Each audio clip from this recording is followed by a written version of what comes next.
Hello everyone, I'm opening up my new traveler's notebook and I've put together some things in this book that I'm going to use related to Bible studying and devotionals. And By the Well for God always sends this beautiful traveler's notebook devotional. So that's what I was opening up in the beginning, and I had read it. And today's reading that I was working on is called Go and Awaken. Now this whole devotional is called Revival, and it's all about awakening our faith to go take action. And so it's really just timely for me right now. It just seems like it's a word that God keeps laying on my heart and giving new depths of meaning to over and over again. So it was pretty cool to dig into this. And as God would have it, I was actually talking with a friend earlier today who she was cutting my hair, and she was telling me about the power of our words, and she was referencing Ezekiel. Then I came home and read this and it sent me to Ezekiel 36 and 37. And I decided to journal on Ezekiel 37, which is the story of God telling him that he can tell those dry bones to come alive. And that's some pretty powerful stuff right there. And so some people may say, yeah, but I'm not a prophet like Ezekiel, and yeah, but God, I don't know, and that was just for Ezekiel, and that was just a metaphor. There are all these things. Well, instead of saying we, I should say I, because this applies to me definitely, and you can pray about it and see if it applies to you too. What I got from this was that we need to be awake to God's leading and prompting. And that might sound like, well, yeah, Kimberly, no joke. But I think there's different levels of this. And the devotional was talking about, are we spiritually awake, or are we a little bit asleep, or a lot of bit asleep, or have we ever been awakened by God? And there were times in my past where I can definitely look back and see that I was not picking up on different levels of spiritual growth that God wanted to have for me. Or maybe it was just taking me a while to really discern his voice or hear what he was trying to say, or I thought maybe I was hearing him wrong. I'll stop saying we, I have doubts sometimes if I've heard him correctly, especially if it's something big and bold.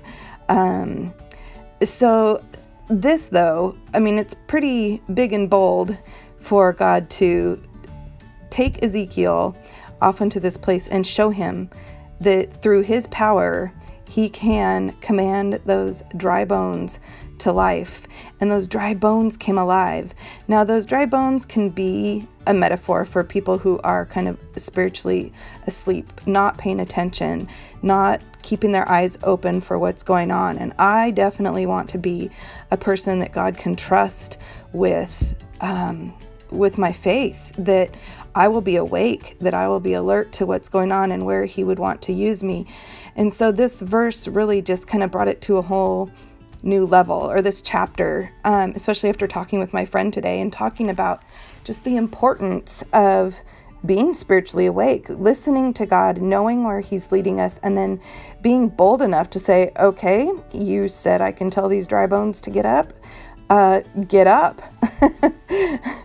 I would love to think that I would have that measure of faith that Ezekiel did.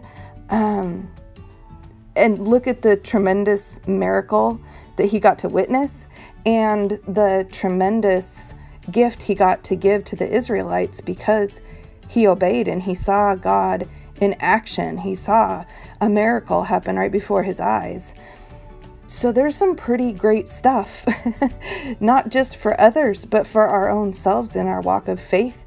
If we have obedience enough to be daring and be bold and be awake and be alert to where God is moving, I just have to trust that if I'm being intentional about listening, that I'm going to be receiving the messages he's trying to send me, because God's obviously, if he's got some work to do, he's not going to just easily let it go by. But he will. Like, we see part of his character is that he doesn't force his will onto us. And so we have to be awake and alert, right? To be able to be open and receptive to the work that he has placed in our path, or to the people that he has placed in our path, or to the miracles he wants us to be a part of even. That's pretty cool, but we have to be awake and aware to do that. So I wanted to put this car here because I have a love of Volkswagens, and this just reminds me of a Volkswagen. And if you've ever owned an old Volkswagen, not the new ones, but the old ones, they break down all the time. And I had one, and its paint job was the ugliest thing in the world. And I thought that painting it cherry red or bright turquoise would just be, amazing. And so when I think of bringing dry bones back to life, and I look at this car stamp that came with this kit, I don't know if that's what the devotional was meant for. I doubt it, because I don't know what the llamas in the car are all about yet, but for me, it was a great metaphor that God used. Yeah, you can resurrect these dry bones, just like, but even better than an old Volkswagen Bug. And for me, it's not just about putting on that shiny coat of red paint. That shiny coat of red paint is a result of being awake and alive in God, right? We just glow when we're connected to him, because he's made us beautiful and amazing in his image. So I just love this little car. And I was like, oh goodness, if anything, anything can show the power of resurrection. I was praying for that with my Bug back in the day. I don't mean to be treating this lightly, but that car just cracked me up. This whole kit is, I'm not especially fond of llamas, so I was like, what? This is kind of random. But they're making me smile. I kid you not. Like, I dare you to have a bad day and stare at these llamas. Like, I just don't think it's going to be possible, because they're so cute and so funny. So I don't really know what the storyline is and how it relates to llamas yet, but if you want to stick around on this journey with me, we'll find that out together. For today, we're resurrecting an old Volkswagen Bug. Just like Ezekiel was able to resurrect the dry bones because of God's authority that he gave him. So this is the tab that came with the kit that I'm just gluing on with a regular old glue stick, nothing fancy. And this was a sticker that came with the kit, Awaken. Those are some letters that came, especially the word God were the letters that came with the set. The pink and teal ones were ones that were extra. They're so cool though, and they have them in the shop for sale at By the Well for God. They are their clear, they call them, I think they're clear alpha stickers, and it's new, and those are I just absolutely loved them. They went on the Bible page really well.